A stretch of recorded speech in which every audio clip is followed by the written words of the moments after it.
Bonjour à tous et bienvenue à ce 13e épisode du podcast À la Coupe qui vous est propulsé par le caveau des trois pistoles pour votre bière hockey. Pensez bien entendu à la bière Le Beau Minou à la Coupe. Est-ce que vous avez eu la chance de voir dans l'intro ma belle casquette hockey fan 514? Elle est maintenant disponible sur mon eBay d'ailleurs si jamais vous êtes intéressé. Alors bref, je vous rappelle, vous pouvez nous suivre sur nos différentes plateformes puisqu'on est présent sur TikTok ainsi que Facebook, YouTube et Spotify. Cet épisode-là va être disponible d'ailleurs en fin de semaine sur YouTube ainsi que sur Spotify. On n'oublie pas, on écoute à tous les mardis midi la notif des sportifs animée par Loric Salvaille. Cette semaine, Loric nous a jasé un petit peu de quelque chose qu'on va toucher un peu, mais entre autres la situation de Bruce Boudreau, l'arrivée d'un certain Rick Tocchet que... mon Dieu, j'aurais eu plein de commentaires à donner, mais je n'étais pas là. Alors bref, on n'oublie pas à tous les mardis midi la notif des sportifs ainsi que le coin des rumeurs à tous les vendredis animé par Loric Salvaille. Aujourd'hui, on va vous jaser encore un petit peu de Bruce Boudreau, mais avec un angle un peu différent. Et bien entendu, on va parler de la conférence de presse que Gary Bettman a accordée de manière assez impromptue aux journalistes de Montréal, mais il s'est dit, on est dans une ville hockey, c'est une belle rivalité, j'aime ça venir voir ces games-là, let's go, on jase. Et on y va aujourd'hui avec nos collaborateurs. On va commencer, bien entendu, avec Sam, qui est avec nous à toutes les semaines. Mon Sam, comment ça va? Ça va, toi? Oui, ça va très bien. Mon Sam, on s'en va parler d'un de tes bons amis, Gary Bettman, mais il a dit quelque chose. Il a dit quelque chose que je crois que tu as sûrement aimé. There's no tanking. Je l'avais dit. Je l'ai dit avant lui, tu sais, je savais, moi, là. En effet, on va en jaser un petit peu de ça, mais aussi aujourd'hui, on a également avec nous notre collaborateur Andy Saucier. Andy, bonsoir. Hey, salut, les boys, comment ça va? Ça va très bien, toi? Ben oui, merci. Alors, Andy, toi, tu as déjà eu la chance de t'entretenir avec Loric sur la notif des sportifs concernant toute la situation qu'il y a eu avec Bruce Boudreau. Ça a été mal géré par l'organisation. Je pense que tout le monde est d'accord avec ça. Moi, j'aimerais surtout amener ça sur un côté peut-être plus humain. Alors, je comprends que le hockey, c'est quelque chose qui est suivi par des millions de personnes. On veut donner des scoops, on veut amener de la nouvelle, mais c'est jusqu'à quel prix est-ce qu'on peut l'amener? Et là, l'organisation des Canucks a littéralement accusé l'Insiders et Elliott Freeman d'avoir causé cette situation-là. Andy, je veux commencer avec toi. L'organisation accuse Elliott Freeman. Oui. Vas-y, t'en penses quoi? Je pense que c'est deux choses un peu différentes avec ce que les insiders font d'habitude pour cette situation-là. Parce que selon moi, je pense que les Canucks essayent de mettre la faute sur quelqu'un d'autre à la place. Tu sais, ils s'enlèvent du poids sur leurs épaules par rapport à la situation. Je pense que ça a été mal géré en général par l'organisation. Je suis pas prêt à dire que c'est de la faute d'Elliott Friedman. Parce qu'il y a quelque chose qui a mal été fait. Puis ça aurait dû totalement rester à l'interne. Ça, je suis d'accord là-dessus. Mais c'est clairement pas juste à cause d'Elliott Friedman. Puis toi, de ton côté, Sam, je ne t'ai pas entendu du tout là, sur cette situation-là. Fait que vas-y concernant, là, ça s'est su publiquement, puis le gars, il est obligé de coacher. À quel point ça détruit les journées du gars, là? Ben, surtout que les Canucks, c'est quand même ma deuxième équipe préférée. Fait que ça me fait chier un peu, je vais dire ça de même. Mais en même temps, je suis pas le plus grand fan de Bruce Boudreau, mais je pense pas que quelqu'un mérite ça dans la vie, même s'il n'a pas toujours été correct envers les joueurs francophones ou les autres joueurs. Il s'est traité injustement. Mais je pense pas que quelqu'un mérite. Je trouve que le fait que ça s'est fait, c'est de l'humiliation publique. Là. C'est triste. Mais de mettre ça sur la faute d'Elliott Freeman, alors que lui, il a juste rapporté le leak qu'il y a eu. Là. Il y a eu une information qui était véridique, parce que c'est vrai ce qui s'est passé. Il y avait eu l'information qu'il allait se faire congédier après le match pour que l'autre entraîneur ait des matchs faciles comme Chicago, Seattle, après ça Columbus. Fait que pour bien paraître le nouveau coach, il allait le mettre dehors après ce game-là. Il a juste dit la vérité, il a juste fait sa job de reporter. Il y a eu un scoop, il l'a dit. Rendu là, si vous voulez pas que ça sorte, dites pas des affaires de même à porte close parce qu'à cette heure, tout peut sortir. Fait que je trouve que les Canucks, la nouvelle direction des Canucks, présentement, elle m'impressionne pas du tout. C'est scandale après scandale. Les joueurs veulent même plus rester là. C'est Horvat, on sait qu'il va partir. Le même Elias Pettersson n'a pas l'air de vouloir rester. Fait qu'il y a de quoi à l'intérieur de l'organisation qui se passe, puis c'est vraiment pas beau, puis c'est vraiment pas le fun, parce que tu sais, une équipe canadienne quand même, les Canucks, je pense qu'on aimerait tous les voir avec du succès, puis ils ont une bonne petite équipe pareil, mais en tout cas, je trouve que c'est plate pour Boudreau, c'est plate pour les Canucks, c'est plate pour les joueurs, c'est plate pour les fans, mais c'est vraiment pas la faute d'Elliott Freeman. Ça, j'embarque pas là-dedans. Mais là, il y a un point que j'aimerais amener. Lorsque le Canadien a procédé à l'échange de Kirby Dach, Kent Hughes a carrément dit c'était annoncé, puis je ne le savais même pas. Donc, des fois, il y a des informations qui fuitent vraiment hors contrôle. Puis pourtant, si je me fie à Chantal Maccabi, il n'était pas juste porte close. Il était dans, je me souviens plus comment il appelle ça, le QG de guerre. Là, le War Room. Ouais, quelque chose en même. Il était dans une pièce fermée. Comment ça l'a sorti? Je veux dire, les DG, ils ne peuvent pas le savoir, non? Ben, il y a quelqu'un qui le dit, mais on ne saura jamais c'est qui. Ben, c'est ça, tu sais. En quelque part, les DG, est-ce qu'ils doivent absolument ne jamais mentionner d'avance ce qu'ils vont faire? Puis arriver comme sur un coup de tête rapidement? Ben, l'affaire, c'est je pense qu'il y a tellement de monde dans les organisations qui sont au courant de bien des affaires, fait que c'est dur de garder l'information. Mais pour les DG, je sais pas. C'est une bonne question. Moi, je me dis, comment tu veux qu'ils gèrent ça s'ils ne peuvent plus parler aux gens qui sont proches d'eux? Là, l'exemple que je connais, c'était Kent Hughes parce qu'on sait qu'il était dans un espace fermé. Mais tu sais, je veux dire, il ne sait même pas lui-même de par où ça l'a sorti, puis il avait l'intention de le faire. Je veux dire, à quelque part, il faut que tu saches qu'il y a. Peut-être du côté de l'organisation des Blackhawks que ça. Oui, c'est ça. Ça peut être l'autre organisation aussi qui leak. Si il y a une transaction, il y a deux équipes impliquées. Mais en même temps, lui, il faut qu'il fasse confiance à son monde, je pense. Puis c'est sûr qu'il y a moins de monde que tu le dis, moins tu as de chances que ça sorte. Mais rendu là, je sais que le Canadien a déjà essayé une couple d'années avec Marc Bergevin, qui lui aimait ça contrôler un peu. Il avait fait sortir des fausses informations, puis il avait dit des fausses informations à plein de personnes différentes. Puis à un moment donné, il y a une information qui est sortie. Fait que là, il a su que c'était lui. Parce que la fausse information, il l'avait donnée à lui. Mais il avait donné de fausses informations à tout le monde. Fait que quand il y a la fausse information sortie, il dit OK, c'est lui qui sort les informations. Fait qu'il a comme. Je pense qu'il n'a plus rien dit après. C'est quand même une bonne. C'est quand même wise. Là. Hey, je savais pas ça. Mais Marc Bergevin, je pense que c'est un control freak un peu. Hein, fait que, il aimait ça. C'est une bonne manière de savoir. C'est une très bonne manière parce que lui, il avait écrit sûrement le nom de la personne avec toutes les informations. Puis il a dit je vais voir l'information qui sort, je vais savoir c'est qui. J'étais un peu sur le cul, là. Il me semble, je suis sûr d'avoir entendu ça. Fait que peut-être qu'il l'a pas fait à tout le monde, peut-être qu'il l'a juste fait aux personnes qui doutaient. Mais ça reste que je sais qu'il est arrivé une affaire de même avec Marc Bergevin. Ça fait longtemps. Là. Ben, je sais en tout cas que Marc Bergevin ne voulait pas que les informations sortent, puis je sais que oui, il s'arrangeait pour que ce soit le cas, mais je ne savais pas concrètement qu'il y avait déjà fait un espèce de stratagème comme ça. C'est assez cool quand même, je vais y donner. Est-ce qu'on doit retourner avec une espèce de mentalité à la Bob Gainey, puis que là, le DG et son président sont les deux seuls à être au courant de tout, puis qu'on ne travaille plus en équipe? Je vais y aller avec Andy, ce coup-là. Oui, ben je pense pas parce qu'à ce temps, il y a trop de monde qui sont impliqués pour les transactions. Tu sais, t'as tes scouts LNH, t'as tes conseillers de transactions, là, je sais pas c'est quoi les noms de tout ça, là, ton assistant DG peut-être. Ouais. Les dépisteurs. Les dépisteurs, oui, c'est ça. T'as beaucoup de gens impliqués pour une seule transaction. Fait que je pense que c'est impossible de confirmer une transaction, de dire OK, on va de l'avant avec juste 2 personnes. En tout cas, je pense. Je sais pas ce que tu en penses, Sam, là, mais. Ben, je suis pas d'accord que faut que ça revienne comme Bob Gainey parce que je trouve que si ça fait ça, ça va être, il va y avoir la transparence va être moindre aussi. Puis on veut si on veut que les équipes, pas juste les Canadiens, toutes les équipes aient de la transparence. Puis, fait que si c'est juste 2 personnes, c'est sûr qu'il va en avoir moins. Puis je veux dire, je pense que faut juste, si tu veux pas que ça, s'il y a des affaires comme l'événement Bruce Boudreau, c'est une affaire qui, moi je pense que c'est complètement innocent. Là. Fait que si tu penses que tu fais des affaires qui vont être peut-être toucher plus le public, ben dis-le à moins de personnes possible pour pas que ça sorte. Là, tu peux garder ça entre le président et le DG, les décisions de même. Mais tu sais, maintenant, une transaction, c'est pas grave si ça leak, c'est pas dramatique. Mais l'affaire de Bruce Boudreau, c'est parce qu'il y a un humain en arrière de ça.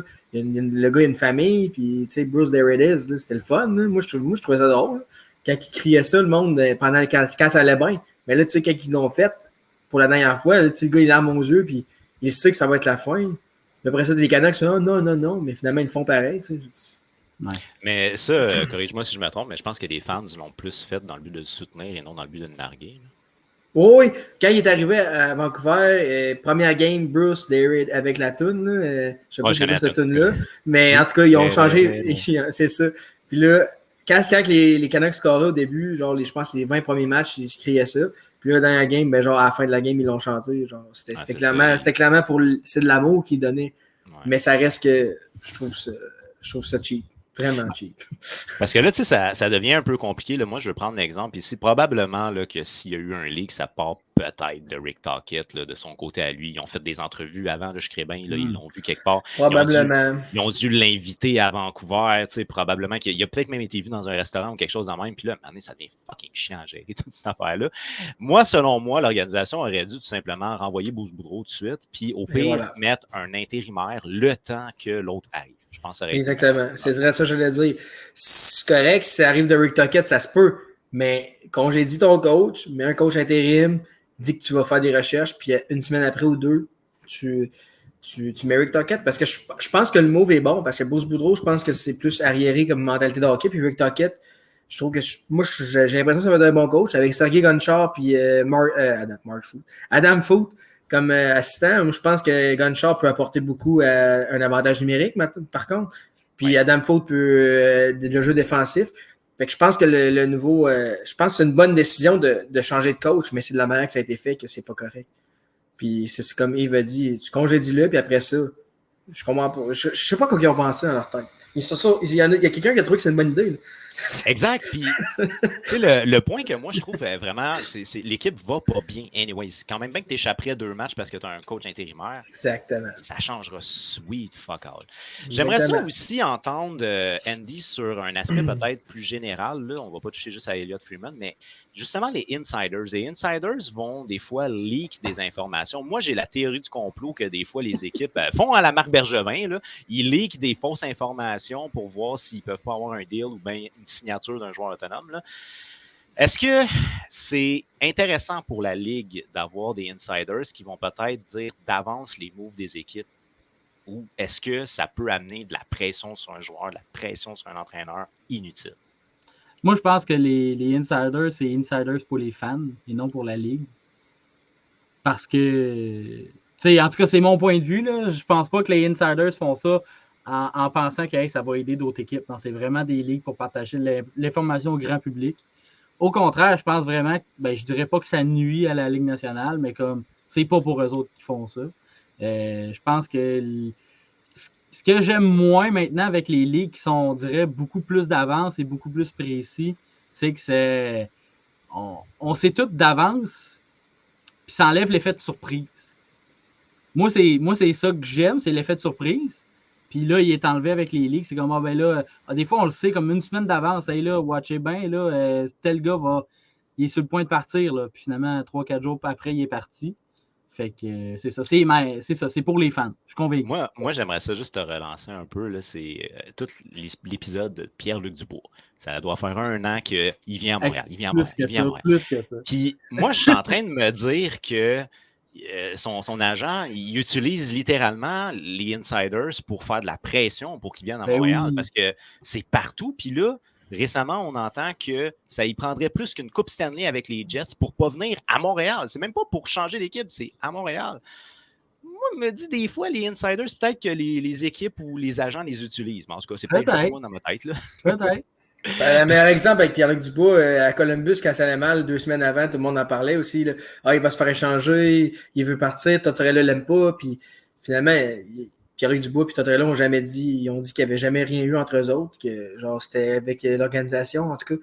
Fait que les insiders, c'est un couteau à double tranchant, je dirais, parce qu'on est content de les avoir à date limite de transaction quand ils sortent de transaction sur Twitter avant tout le monde. Tout le monde partage, puis tout le monde apprend de ça. Sauf que quand ça arrive des repêchages d'expansion ou les signatures d'agents libres, là, c'est sûr que c'est plate parce qu'on le sait d'avance. Mais c'est parce que là, il faut prendre le... Tu sais, c'est que des fois, c'est pas tout le temps le fun. Il faut accepter le fait que, oui, le 1er juillet, on va savoir d'avance, mais à date limite de transaction, c'est eux qui vont nous faire le show ou qui vont... On va être sur nos selles sur Twitter en train de refresh, puis des rumeurs qui s'en vont là. On aime ça, le savoir sur Twitter en premier.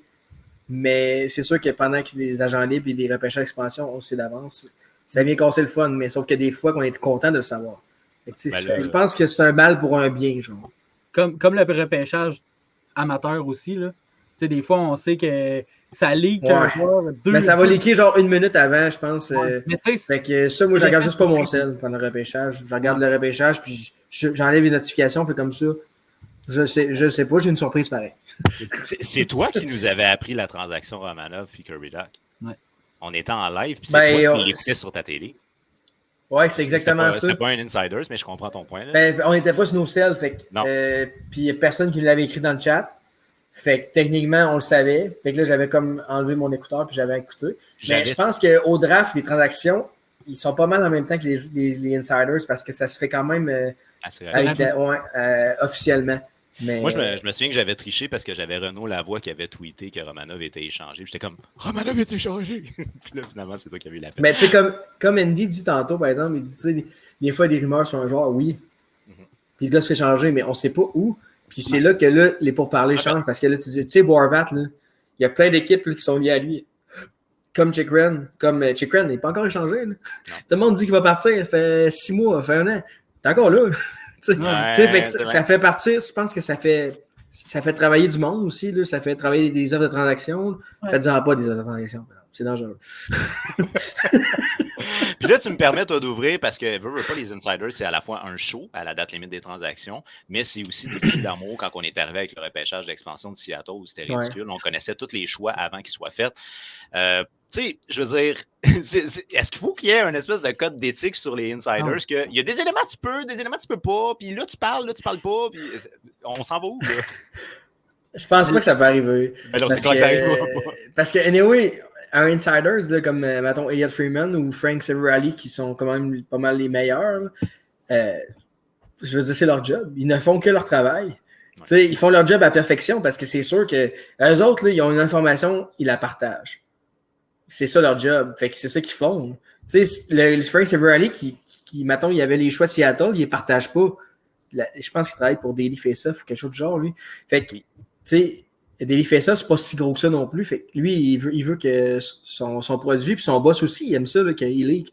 Fait que, je pense que faut vivre avec. Faut vivre avec que des fois, on est déçus de ça, mais on est bien content de les avoir quand c'est à date limite de transaction, puis qu'ils nous apprennent qu'il y a des rumeurs ou qu'il y a des joueurs qui se font échanger.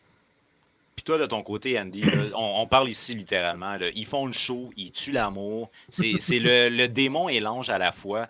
C'est vrai. Les insiders, est-ce qu'ils contribuent plus au show de la LNH ou ils scrapent plus le show de la LNH? Ben, comme Sam disait tantôt, ça dépend des occasions, mais le repêchage d'expansion de Seattle, j'ai trouvé ça plat. J'ai quand même écouté l'émission, mais comme je savais c'est qui allait être repêché.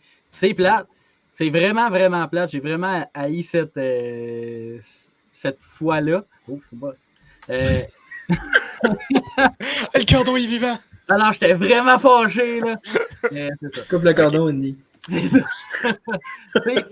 pense vraiment qu'il y a des occasions. Peut-être que là, il aurait pu linker dans la journée ou comme, tu sais, vraiment 1 heure avant. Ou... Ouais. Non, je pense que c'est ça qui a été fait. Mais tu sais, quelques minutes avant le choix. Mais tu sais, pas des heures et même des journées avant, on savait qu'est-ce qui allait se passer. Je pense que ça dépend des occasions. Comme que Sam dit, des fois, c'est tellement rapide comme le repêchage amateur que là, ils n'ont pas le temps de leaker. Mais je pense que si on devrait mettre si ça nuit ou ça fait du bien au show, je pense qu'on serait un peu plus que ça nuit, mettons. Ah, mais c'est parce que Seattle, ce qui est arrivé, c'est que moi, je me rappelle, je jouais au golf cette journée-là, puis j'avais su Columbus, genre, il était genre midi, puis le repêchage était comme à 8 heures, tu sais. Tu le sais, 8 heures d'avance, là, ça scrape le show solide. Il n'y a aucune surprise. Vegas, on avait entendu des affaires, mais Vegas, c'était pas sûr. Là. On ne savait pas qu'il y avait des transactions aussi, Vegas, qu'on ne savait pas. Tandis que là, on disait, on va avoir des transactions au moins. Il n'y a rien eu. Fait que c'était vraiment un shit show. Mais je pense que Seattle, c'était vraiment trop. C'était trop. Ouais. Mais en même temps, moi, quand je me mets à la place du insider, il fait que c'est son travail. Puis si on était insiders, on ferait pareil. Parce que lui, il a travaillé fort pour avoir ces informations-là, pareil. Tu sais, c'est du travail quand tu penses à ça. Là, nous autres, on fait chier, mais Chris, lui, il a fait des téléphones. Lui, là, ça n'a pas arrêté. Il a tout sorti. Lui, là, après que ça a été fait de se laver les mains, là, il a dit qu'il n'y a plus rien à dire. C'est couché maladroit. OK. Ben, à partir du moment où un journaliste obtient une information, il doit toujours se poser la question, est-ce que ça va avoir un impact bon ou mauvais? Puis, selon moi, il ne doit pas juste penser à sa carrière, mais je pense que Freeman a fait le saut à voir l'attitude des Canucks. Il ne devait pas s'attendre à ça, pas en tout. Fait que, bref, moi, je ne l'accuse pas de rien. Je me dis, d'après moi, il s'attendait à ce qu'il soit renvoyé avant, puis ça n'a pas été le cas. Bref. Maintenant, on avait une grande visite au Centre Bell cette semaine. C'était nul autre que le commissaire de la LNH, Gary Bettman, qui s'est dit... qui s'est dit, il aime ça faire des voyages de hockey, venir à Montréal, c'est tout le temps le fun, la passion est là, en plus une belle rivalité avec les Bruins. Je fais une conférence de presse pour les journalistes québécois. Mon constat général, c'est que c'était très québécois les questions qui ont été posées. C'est toutes des affaires que je vois passer sur les réseaux sociaux en français. Donc, on revenait tout le temps aux mêmes affaires. Donc, une équipe à Québec, le fait que les Coyotes n'ont pas assez de monde dans leur environnement, puis ils font pas assez de cash, puis bon. Il y a certains sujets que j'aimerais parler un petit peu avec vous. On va commencer par le premier, Logan Mailloux. Pour l'instant, ce qu'on mentionne du côté de Logan Mailloux, Gary Bettman, il dit « Le Canadien ne m'a rien demandé encore, donc je n'ai pas commencé les investigations. Quand les Canadiens vont décider qu'ils l'amènent au niveau LNH, ça va être du cas par cas. » Est-ce que, mettons qu'on commence avec toi, Andy, est-ce que tu es confiant que, le Canadien va faire une demande dès cette année? Puis si oui, est-ce qu'on est dans le bon sens? Oui. Ça, tu vois que je ne suis pas convaincu. Mais, je pense que des erreurs de jeunesse, il y en a beaucoup qui en font. Logan Mailloux, c'était vraiment, mais vraiment pas correct. Il y a eu Chantal Machabée qui a sorti publiquement pour dire que ce qu'il a fait, ça n'avait pas de bon sens. Déjà, en partant, que Montréal le repêche, ça n'avait pas lieu d'être. Fait que maintenant qu'il est repêché, qu'est-ce qu'on fait? Tu sais, je pense que là, le Canadien l'aide, il suit des programmes. Je pense que ça s'en va dans la bonne direction. Mais si le Canadien, ils n'en ont pas encore parlé à Gary Bettman, je pense que ça veut dire qu'ils ne savent pas eux autres non plus s'ils vont le signer ou pas. Fait que moi, c'est ça que je pense. Mais on ne sait jamais ce qui peut arriver, mais je ne suis pas sûr qu'il va jouer à Montréal, là, Logan Mailloux. OK. De ton côté, Sam, je pense qu'il a été très clair, là, Gary Bettman, il a mentionné qu'on n'a pas encore eu de demande pour Logan Mailloux. On a déjà agi dans le cas de Miller, là, je me souviens plus de son prénom à lui. Là. Mitchell Miller, puis ils ont décidé qu'il est barré à jamais. Fait dans le cas de Logan Mailloux, on est confiant qu'il a suivi une thérapie puis tout, probablement qu'il va être accepté. Là. Moi, je faisais partie des personnes, justement, qui acceptaient de repêcher, je n'étais pas d'accord. Mais là, on est rendu 2 ans plus tard. Ouais. Là, les informations on n'a pas les informations, dans le fond. Est-ce que le gars a voulu s'aider? Est-ce qu'il a participé au programme? Si oui, je ne verrais pas pourquoi il n'aurait pas droit à sa deuxième chance. On dit qu'on est d'une société qu'on peut être dans on peut pas se réincarner, mais en tout cas, tu sors de prison, tu peux revenir, tu peux avoir comme une deuxième chance. Ben lui aussi, il a le droit à sa deuxième chance. Puis tu sais, je ne veux pas dédramatiser, mais ce qu'il a fait, c'est con, mais je veux dire, c'est une erreur de jeunesse. Là, je veux dire, il y a beaucoup d'autres personnes qui ont fait ça, qui s'ils ne jouaient pas au hockey, Logan Mailloux, puis s'il n'était pas repêché par le Canadien, sûrement qu'on n'aurait jamais entendu parler. Fait que, moi, je pense qu'il a le droit à sa deuxième chance. Pour ce qui est de ce qu'il va jouer à Montréal, cette année, sûrement pas, parce que je pense qu'il joue encore à London, si je me trompe. Fait que la saison de hockey junior a fini, ils vont sûrement en série, fait qu'elle va finir après le Canadien. Mais l'année prochaine, je pense que là, ils vont faire la demande peut-être au camp d'entraînement au mois d'août. septembre pour qu'il puisse investiguer puis qu'il donne l'accord ou non. Mais moi, je pense pas qu'il devrait avoir de problème. À moins que le gars ne veut pas s'aider et qu'il se fout de. Tu sais, il fait son coquille, mais ça va pas l'air d'être le cas. Ils ont dit qu'il avait l'air d'avoir pris ça au sérieux. Fait que s'il a pris ça au sérieux, je ne verrais pas pourquoi la nationale ne le laisserait pas, parce que sinon, ça dit, ça pourrait être deuxième chance, dans le fond. Non, ben c'est ça. Ton discours est exactement le même que Gary Bettman. Puis oui, effectivement, effectivement, le Canadien, il impose une série de thérapies. Là, fait qu'il suit quand même quelque chose. Mais tu sais, je pense vraiment que probablement que Bettman va accepter son retour. Mais s'il va jouer à Montréal, c'est là que je suis vraiment pas certain. À Montréal, les fans sont durs avec les joueurs d'avance. Fait qu'avec un. Tu sais, il y en a qui ne comprennent pas les deuxièmes. Non, je pense pas. Je pense que Logan Mailloux ont compris. Peut-être, mais j'aimerais ça. Je vais à Montréal, c'est un gars avec un excellent potentiel offensif. Fait que ça aiderait la brigade. Déjà que Chantal Machabée a déjà commencé une espèce de campagne de communication alentour de lui parce qu'elle le mettait avec genre Coco Field, elle le mettait avec Suzuki pour prendre des photos, pour faire des sorties, mais il ne parle pas aux médias. Elle a commencé à l'intégrer tranquillement. Ça, c'est correct qu'il ne parle pas aux médias parce que. Oh, il sait pas. Écoute, ben, gars, Gary Bettman. Qui va sortir de là. Gary Bettman, peu importe où il se présente, il pose des questions sur les astis de coyotes. À un moment donné, doit-tu être écœuré d'en entendre parler? C'est les Nordiques. Les Nordiques, puis Québec, ouais. Peu importe où ils se présentent, les Nordiques de Québec, c'est tout le temps. Et ça m'amène à ma prochaine question. On va commencer avec le calendrier. Alors, selon Gary Bettman, le calendrier est bon actuellement pour alimenter les rivalités. Et là, il est pogné comme dans une double balance, qui est l'idée que quand on avait la COVID, les équipes s'affrontaient trop souvent, les mêmes équipes tout le temps. Donc, les gens étaient tannés de voir tout le temps les mêmes équipes. Ouais. Mais en échange de quoi, les gens veulent que les rivaux jouent contre un puis contre l'autre. Donc, on a fait la structure des wildcards, puis le calendrier, comme en fin de saison, on affronte plus souvent les équipes de nos divisions. On va commencer juste avec le calendrier. Est-ce que le calendrier actuellement, selon vous, est ce qu'il y a de mieux au niveau de la promotion de la Ligue? Des fois, c'est long avant qu'une équipe affronte son premier rival, mais en fin de saison, elle va l'affronter souvent. Mettons qu'on commence avec ça. Moi, je pense que oui. Moi, c'est le format des séries que j'aime pas, mais ça, c'est un autre dossier. On va en parler. Pour le calendrier, je trouve que ce qu'il devrait faire, c'est parce que là, c'est à partir de Canadien-Boston, c'est la première fois qu'ils se pognaient au mois de janvier. C'est pour ça que les gens disaient, mais c'est parce que, tu sais, ils se pognent 3 fois par année. 4, 3 ou 4 dans ta division. Il y a des fois, tu as 3 games, des fois, tu en as 4. Mais là, ils vont se pogner 3 fois. Fait qu'ils trouvaient ça bizarre que ce soit au mois de janvier. Mais tu sais, avant, ils se pognaient 6-7 fois par année. Fait que c'est pas le même calendrier. Moi, je trouve ça correct, mais ils devraient mettre une game contre Boston et Toronto au début de l'année. Après ça, une vers Noël pour genre, OK. Puis une vers la fin de la saison pour d'un coup, puis s'il y en a 4, ben t'en mets une autre, t'en mets 2 collés en fin de la saison pour le classement aussi. À la fin de l'année, c'est de la même division, fait que ça peut changer. Mais moi, je pense que tu devrais jouer au début. C'est comme Boston au mois de janvier, la première fois, je trouve que c'est pas correct. Mais là, c'est vrai que Gary a un bon point. Par contre, les amphithéâtres n'ont pas roulé pendant 2 ans. Ils bookent des spectacles. La moitié des équipes de la NHL ont une équipe de la NBA avec eux.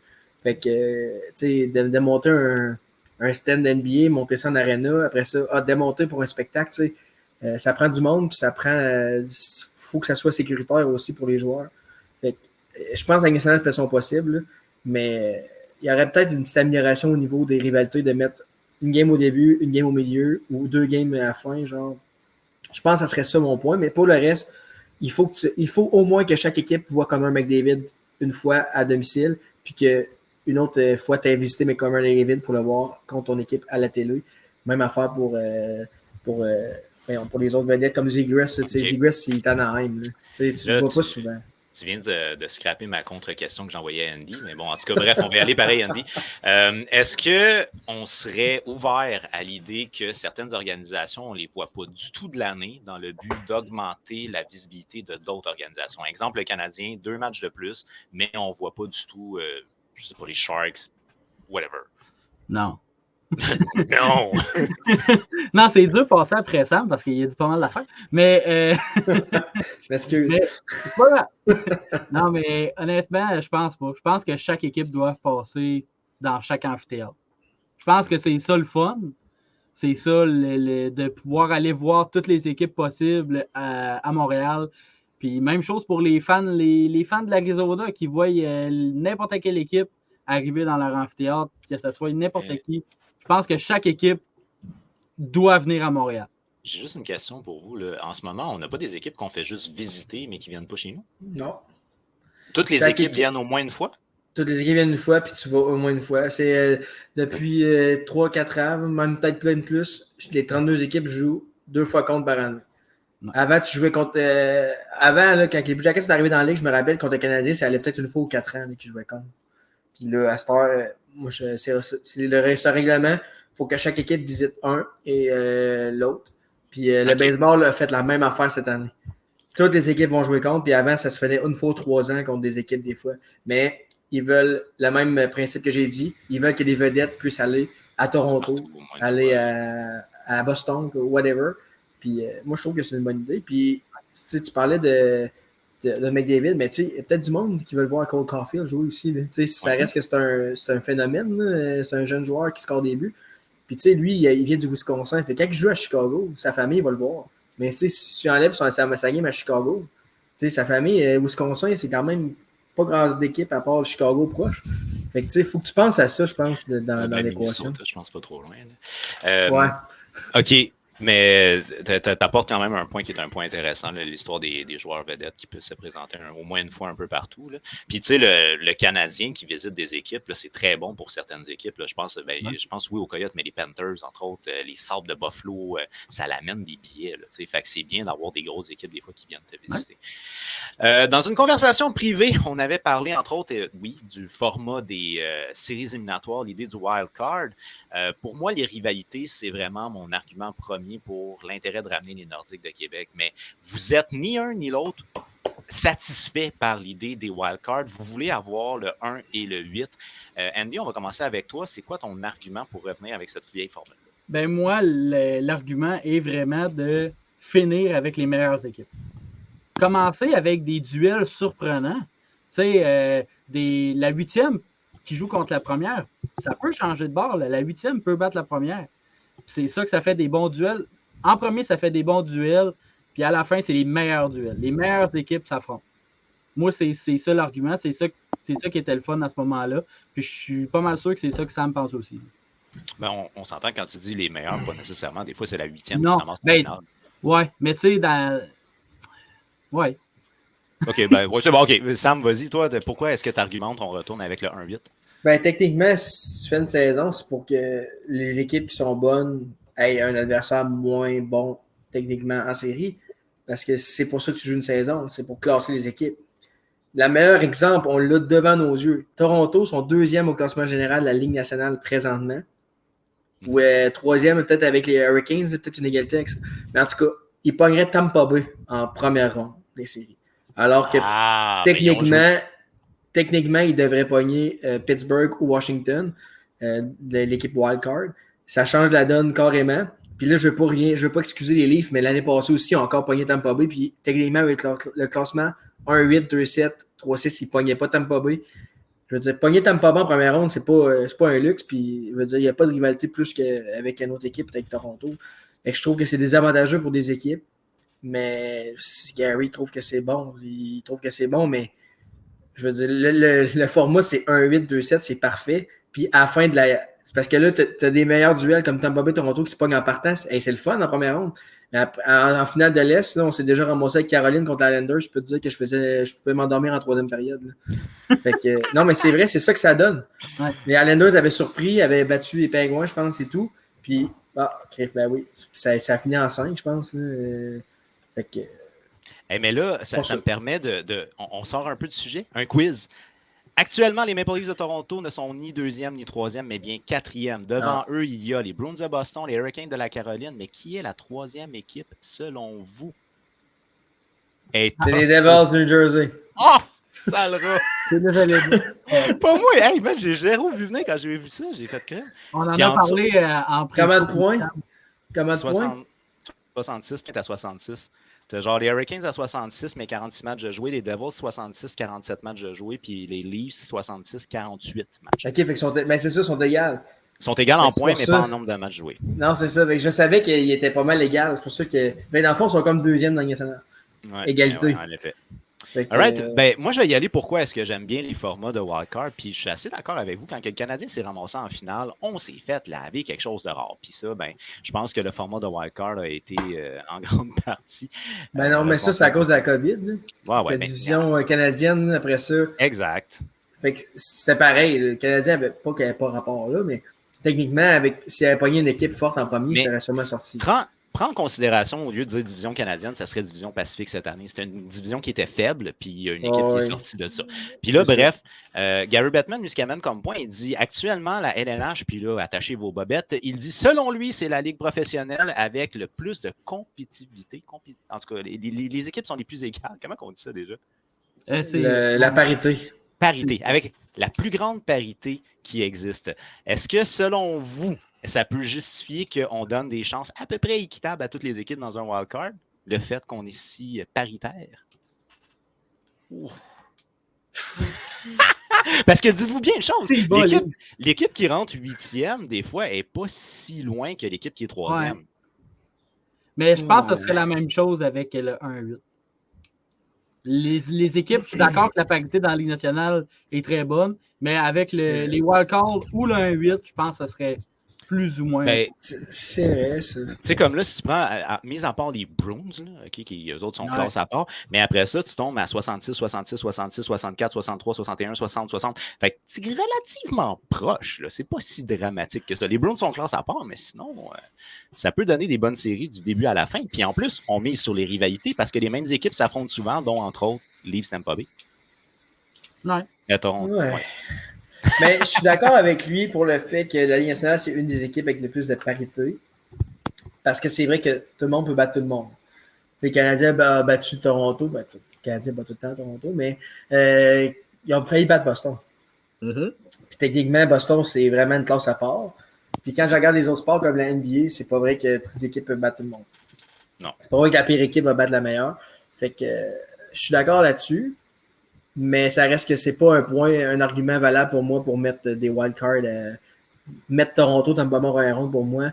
J'aimerais bien mieux parce qu'ils vont sûrement se pogner en troisième ronde. Fait que la rivalité va se faire là au pire. Là, moi, t'as bien plus de chances de créer une rivalité quand t'es en demi-finale de l'Est ou en demi-finale de l'Ouest qu'en première ronde. Ottawa-Montréal, ils se sont créés une rivalité pendant que les séries étaient 1 contre 8, 2 contre 7. Ils sont pognés comme 2 fois de suite en série. Puis c'est une rivalité qui n'avait pas de temps. Là. J'entends 2 fois de suite. C'est-tu de suite? Mais même à ça, Toronto, puis mettons les Bruins et les Canadiens qui sont pognés comme en 5-6 ans là, dans les années 2010. Ils se pognaient contre. Hey, écoute, à la fin, là, ils voulaient s'arracher à la face, les gars. Ben oui, mais fou, mais il n'y avait pas de wildcard à ce temps-là. Non, et la structure actuelle favorise ce genre de choses-là. Parce que tu n'as pas besoin de te rendre en finale de l'Est pour affronter régulièrement les mêmes équipes. Je comprends, mais on en a déjà créé des rivalités sans ça. Puis c'est justement l'année que l'Arcelor était parti en civière. Là, ça, c'était contre Ottawa. Là, ces années-là. Là. Ouais, OK, mais... Ottawa, il n'y avait pas de rivalité avec Montréal avant tant que ça, là, même s'il était proche. Ces séries-là, ça a commencé la rivalité avec Eric Gryba, je me rappelle. Puis le format de série n'était même pas lui. Fait que moi, je me dis, ça n'a aucun rapport, Gary. T'es dans le champ là-dessus. OK. Est-ce que tu as un mot de la fin, Andy? Moi, je suis pas d'accord, mais... Est-ce que tu as un mot de la fin, Andy, là-dessus? Je peux pas dire que je suis en désaccord avec Sam. Les rivalités, ils ont été créées puis ils ont été nourries avec l'ancien format. Les rivalités que Gary Bettman essaye de faire sont déjà faites. Je sais pas si tu comprends ce que je veux dire. Moi, le point que je vais vous amener, c'est que c'est pas toutes les équipes qui ont des rivalités, genre Montréal, Boston. Mais tu sais, Tampa Bay et Columbus sont pas dans la même division. Puis ils sont pognés 2 fois de suite en série, puis ça a créé une rivalité à cette heure. La fois qu'ils ont sorti en 4, après ça, Tampa Bay pogne l'année d'après, ils sortent. Ça a créé une rivalité naturelle, puis c'est pas grave, c'est pas dans la même division. Mais oui, ils jouent le même nombre de matchs en saison. Fait que je trouve que la rivalité peut être aussi bonne pour. C'est le fun d'en créer aussi des rivalités, pas tout le temps entretenir les mêmes. Fait que plus que t'en as, plus que t'as la possibilité d'en avoir, tu sais. Je trouve que c'est mieux de même.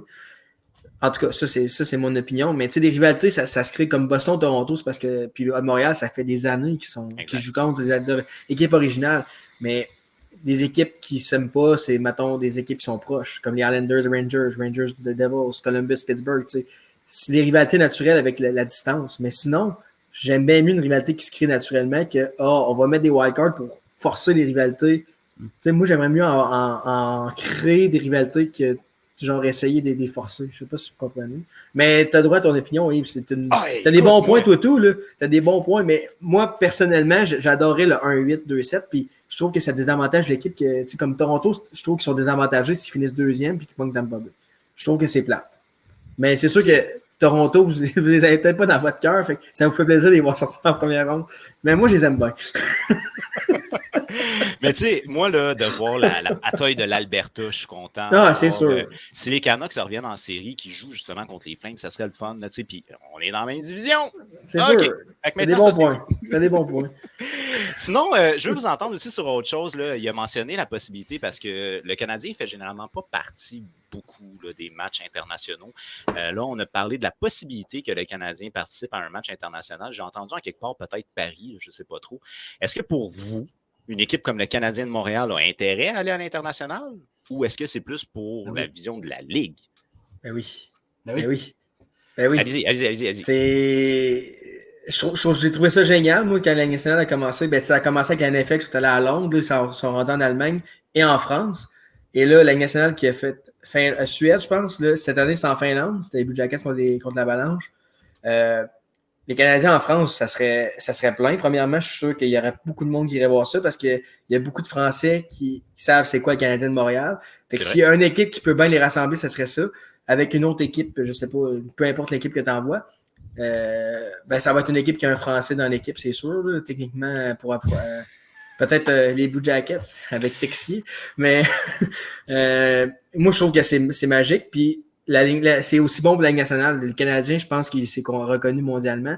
Mais pour la Ligue nationale, vendre un produit en France, le hockey n'est pas tant populaire là-bas. Ça peut juste aider. Puis la Ligue nationale va vendre des gilets, va faire de l'argent. Fait que c'est jamais une mauvaise idée d'aller ailleurs. Je pense que tu peux même aller en Chine, ça va bien marcher. C'est beau, l'état t'es audacieux. Là.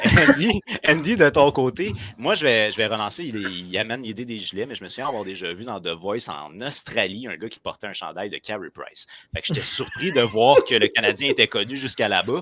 Est-ce que, tu sais, comme là, tu envoies littéralement l'équipe la plus mythique de la Ligue, tu l'envoies à Paris, en termes de bonne presse, on a quelque chose d'intéressant pour la Ligue. Là. Ben oui, totalement. Puis, tu sais, comme ça m'apporte, là, t'as l'équipe comme. C'est l'équipe avec le plus d'histoire à Paris, l'équipe québécoise que beaucoup de Français connaissent à Paris, qui sont les Français. Fait que tu sais, c'est sûr que comme Sam dit, le stade va être plein. Puis c'est sûr qu'emmener un Français comme Texier, l'équipe des Blue Jackets, ça serait le fun.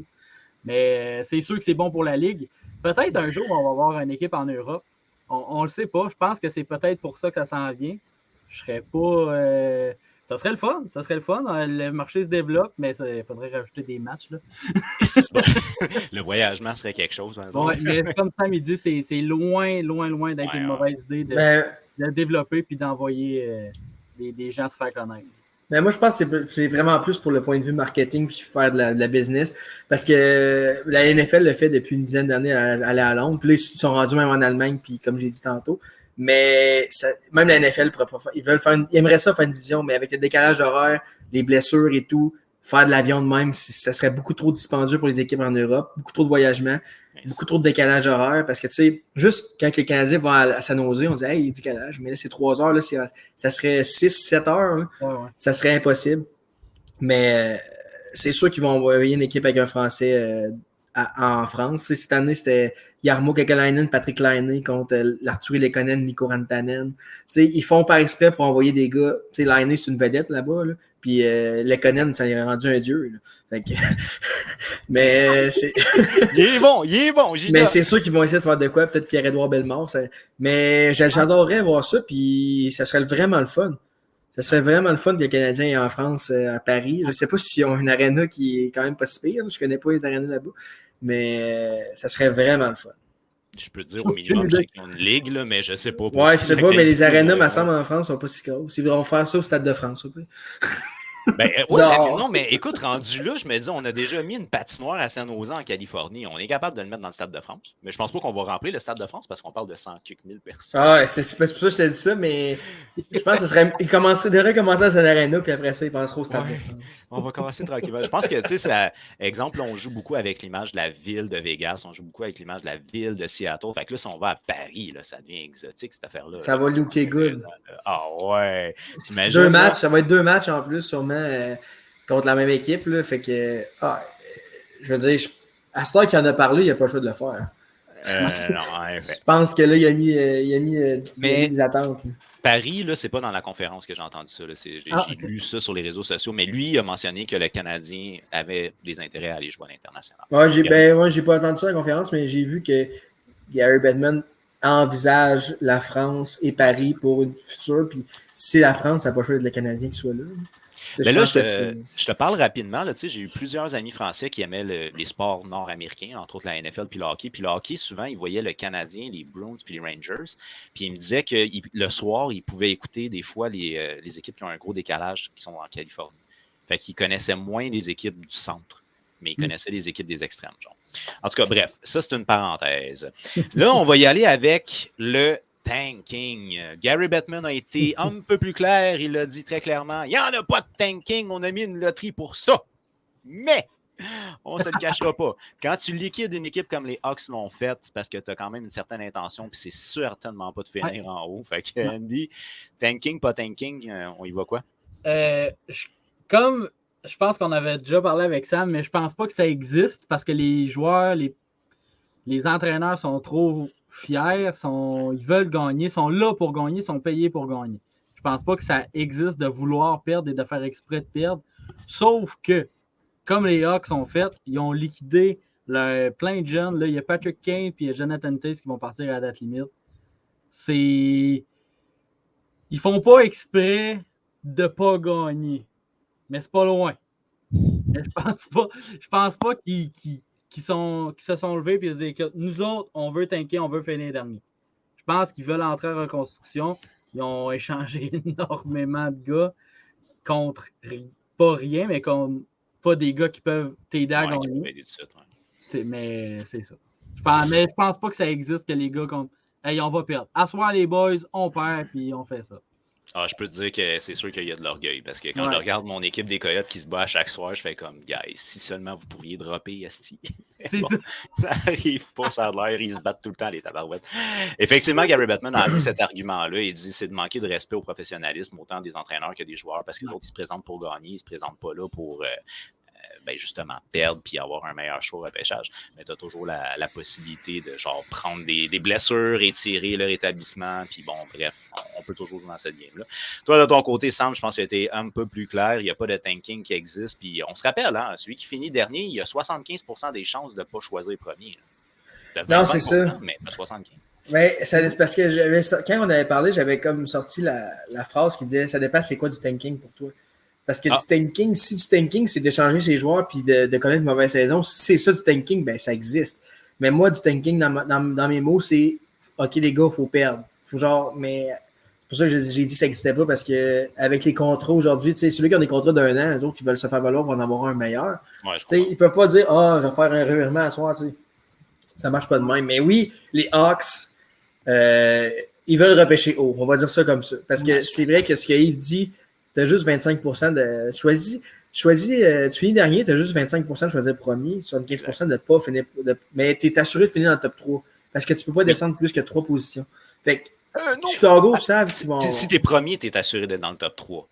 Ouais, si tu es deuxième, tu peux pas être quatrième. Tu peux être quatrième, ouais. C'est ça. Ouais, tu descends de même. Fait que, tu sais, en même temps, tu finis dernier, tu dis je vais être dans le top 3. Fait que c'est pas si pire. Mais c'est rare que l'équipe, tu sais, dans les dernières années, la loterie, là, c'est rare que c'est la dernière équipe qui finit premier. Là. Alors, les gens au Sable qui étaient derniers, que les autres pensaient aller chercher Connor McDavid, finalement, les Hallers, ils ont skippé. Tu sais, souvent, ça joue entre les 3 équipes, là, celui qui change, là, c'est souvent là-dedans que ça se joue. Mais. Jusqu'à temps qu'arrivent les Devils. Ouais, puis les Flyers l'année d'après, puis les Rangers l'année d'après. OK. Alors, les boys, comme dernier sujet, je vous lance la possibilité de me pitcher des perches à n'en plus finir parce que, bien évidemment, on est à Montréal. Il y a eu des questions sur les Coyotes de l'Arizona. D'entrée de jeu, mon Gary Bettman, il a dit « Ils ont fait sold out depuis qu'ils sont arrivés à Tempe. C'est une belle place. Il y a de la paix là-bas. Vous avez le droit de me shooter à la marque que vous voulez. C'est libre à vous. » Ben, hier, il n'était pas sold out. Pour vrai? Griff, il y avait des bancs vides, là, mon homme. Oh! Wow! Sold out, ça veut dire vendu. Ça ne veut pas dire présent. OK, ben, il faut être épais en esti, acheter un gilet, puis acheter un billet de pas se présenter. Mais hier, si je me rappelle bien, c'était une défaite de genre 5-2. C'est ça? Ouais, 5-2. Contre les Ducks, ouch. Ouais, c'est ça, c'était 5-2. Puis ça n'a pas été un match qui était vargeux parce qu'en première période, déjà, les Ducks dominaient complètement les Coyotes. Puis c'était pas, en tout cas, c'était pas nécessairement en faveur. J'ai vu un manifestant qui ne voulait pas avoir les Coyotes à Tempe. J'ai bien dit un manifestant.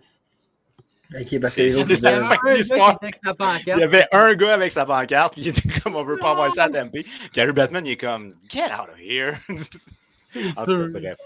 Mais sinon, il aime le projet qu'il y a. Puis là, pour l'instant, il n'y aura pas de nouvelles avant le mois de mai. Fait que bref, on ne peut pas aller plus loin que ça. Mais Gary Bettman est assez confiant qu'on va réussir le projet à Tempe. Est-ce y a-t-il une date ou un approximatif de quand que tout ça va être prêt? Ben, la prochaine réunion, je pense, c'est au mois de mai, justement. C'est pour ça qu'il disait ça. Ça, c'est le référendum. Le référendum à la population va être au mois de mai l'année prochaine. Okay. À partir du moment où ils ont un oui, là, ils commencent à... Parce qu'il faut qu'ils commencent par assainir le sol. C'est un ancien dépotoir où ils vont se bâtir. Fait que là, ils vont enlever la terre, ils vont assainir le sol. Après ça, je le savais! Écoute, ils ont une conscience environnementale, OK? Les Coyotes avec les vidanges. Ils vont tasser les vidanges ailleurs, là. Exactement. Ils vont tasser ils se mettent direct sur le tas de poubelle, gros ciment. Ben. Et voilà. Mais c'est ça, ils vont commencer par assainir le sol, puis après ça, ils vont pouvoir bâtir par-dessus. Puis là, il y a des complications en lien avec les tours qui vont être utilisées, l'aéroport qui est à proximité. En tout cas, bref, mois de mai, c'est le référendum, puis après ça va commencer, mais c'est dans comme 3 ans, je pense. Fait que c'est pas tout de suite. Hey, c'est pas à veille, hein? C'est pas à veille, non, effectivement, mais c'est un modèle d'affaires qui va être plus gros que ce qui est fait jusqu'à date, parce que là, on va parler non seulement de condos, mais on va parler aussi de business comme des casinos, des restaurants, des hôtels qui vont appartenir à l'équipe qui va générer des revenus. Mais là s'ils font ça, il y a beaucoup de rumeurs depuis plusieurs années que les Coyotes déménagent. Là. Mais si ce projet-là est engendré, tu peux plus déménager ça. Là. Non. Et l'échec que ça serait pour la Ligue, ça serait... Tu peux plus... Si tu acceptes ça, puis tout est fait, cette équipe-là reste là pendant 50 ans. Oui, je pense que c'est 30 ans. Oui, Gary ne veut pas déménager parce que il y avait à peu près 50 choses. S'ils déménagent, ils n'iront pas à Québec, je te garantis. Mais c'est ça. C'est parce que ils vont aller à Houston ou quelque chose. Il serait absolument catastrophique. Ouais, ça serait horrible. C'est parce que il a tellement été identifié au succès de cette équipe-là que ça serait sa fin à lui. Là, s'il fait... Mais si jamais le référendum ne passe pas, c'est clair qu'il déménage. Il n'y a pas de doute à avoir là-dessus. Ouais. All right. Est-ce que vous avez un mot de la fin? Là, on a fait le tour de toute la conférence de presse. Est-ce que vous avez un mot de la fin? Non. Dieu, s'il vous plaît, Connor Bedard avec les Blue Jackets. Merci. OK, ben écoute, merci Sam, bonne soirée. Bonne soirée. Côté, Andy, est-ce qu'on y va avec Dieu, s'il te plaît, Connor Bedard pour Montréal? Moi, ça va être Dieu, pas Connor Bedard à Columbus, parce qu'on va en entendre parler pendant 5 ans avec Sam. Merci. Merci beaucoup, Andy. Écoute, je te souhaite une belle soirée et on s'en reparle très prochainement. Alors, pour vous à la maison, je tiens à vous rappeler que cet épisode-là va être disponible en rediffusion en fin de semaine sur Spotify ainsi que sur YouTube. Et on n'oublie pas d'écouter, bien entendu, la notif des sportifs à tous les mardis midi animé par Loïc Salvaille ainsi que le coin des rumeurs à tous les vendredis. On est disponible sur les différentes applications, soit sur TikTok, sur Spotify, sur YouTube, sur Facebook. Bref, on est un peu partout. Suivez-nous, puis parlez-nous. D'ici là, je vous dis un très grand merci d'avoir assisté à cet épisode et on se revoit très bientôt. Bye bye.